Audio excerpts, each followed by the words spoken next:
যারা এসএসসি দিচ্ছেন এই বছর তাদের জন্য একটা দুঃখের বিষয়, একটা খারাপ খবর যে হাইকোর্টে একটা কেস শুরু হয়েছিল এসএসসির উপরে, এর নাম্বার বিভাজন বা নানা রকম বিষয় নিয়ে। সেই কেসটা ক্লোজ হয়ে যায়, কিন্তু আবার দুটো কেস শুরু হয় সুপ্রিম কোর্টে। এবারে প্রত্যেকের মনে ভয় যে আদৌ এক্সামটা হবে তো, এক্সামটা হওয়া নিয়ে অনেকে দুশ্চিন্তায় রয়েছে। সেই নিয়ে আজকের ভিডিও, কি কেসটা কেন হয়েছে আর কি হবে সেই নিয়ে আজকের ভিডিও জানাবো। তার আগে বলবো যে বাংলা নতুন ব্যাচ খুলছি, মাত্র রেট হলো 249 টাকা। যারা যারা ভর্তি হতে চাইছেন আমাকে এই নাম্বারে একটা হোয়াটসঅ্যাপ করতে পারেন যে নতুন ব্যাচ বাংলায় 249 টাকাতে নতুন ব্যাচ আমি খুলছি, এই নাম্বারে যোগাযোগ করুন। কিংবা নোটস কেনার জন্য এই নাম্বারে যোগাযোগ করুন। অনেকে এখন নোটস কিনে নিচ্ছে, তো বাংলা নোটস কেনার জন্য এই নাম্বারে আপনি যোগাযোগ করতে পারেন, আর ভর্তি হওয়ার জন্য এই নাম্বার যোগাযোগ করতে পারেন। কত? 249 টাকা। Group C group D notes দেওয়া হচ্ছে। ইংলিশ স্যার আমাদের নোটস দিচ্ছে 9, 10, 11, 12, দারুণ নোটস, পারলে আপনি নিয়ে নিন।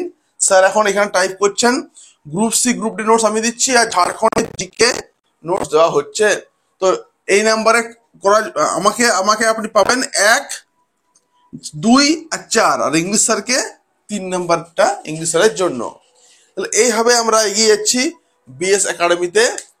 আচ্ছা, এবার হলো এমনি যে এইবারে বলবো এমনি যে সুপ্রিম কোর্টে দুটো কেস হয়েছে এই এসএসসির উপরে। দেখুন, অনেকে চাইছে যে ওই 55 নাম্বারের পরীক্ষা হোক, 35 নাম্বার হোক আপনার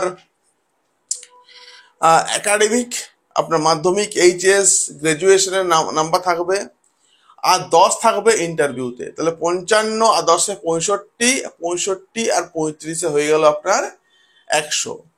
বর্তমান যে রয়েছে আমাদের, বর্তমানে 60 নাম্বারের পরীক্ষা, 10 নাম্বার আপনার এক্সপিরিয়েন্স, 10 নাম্বার আপনার ডেমনস্ট্রেশন, 10 নাম্বার ইন্টারভিউ, আর 10 নাম্বার একাডেমিক।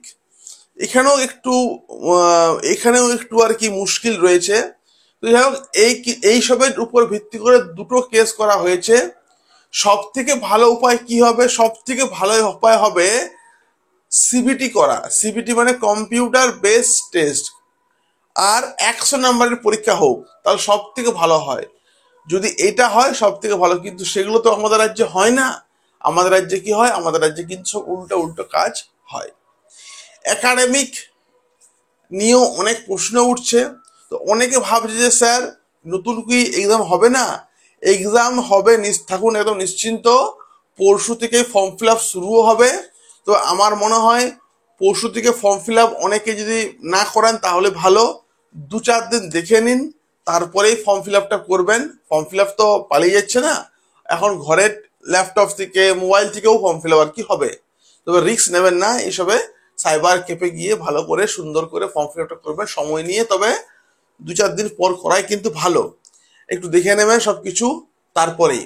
আর পরীক্ষা অবশ্যই হবে, পরীক্ষা অবশ্যই হবে। দেখুন, এই পরীক্ষা না অ্যারেঞ্জমেন্ট করার, এই নিয়ম টিয়ম বাঁধবার, নতুন যেহেতু রিক্রুটমেন্ট, সেহেতু রাজ্য সরকারের উপরে সবকিছু ডিপেন্ড করছে।